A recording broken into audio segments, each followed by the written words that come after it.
kulia abantu tujye kulia kairo ino likuze era muri kulibona ngairi liri kukula tuzina ambulance sometimes tufuna wana emergency tusomulagwa tuzina tufunya yaife yende ngati yakutukonkonya kutwalika kukatutola nitufunira era yaife ngeba wano tufuna emergency tusobola okulwatutwala omulwaire oba mulako oba jinja kidakuba kitukolera abasawo watuka okwongera kuku nga era senta ziri structure wali supposed okuba so twasaba nti atuyambeko okulompinga twagaina okusumozebwa kw'amaani nti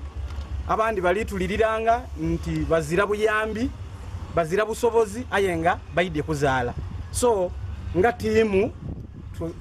tulikolera walala n'ekyalo kya Kamuli district Kamuli municipality tusobole okwamba ku banaife tujja okulongosa ku wano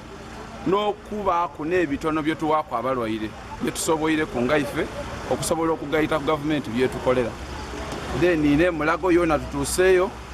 ni mu tawuni yaife ye Kamuli okugirongoosa okujiniriza tubenga tutambulira walala ebiseera ebisinga bakoba ati abembi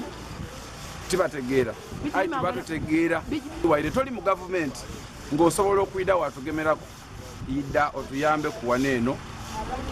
naddala mu Kamuli nga mwe tutuuseeko ekiseera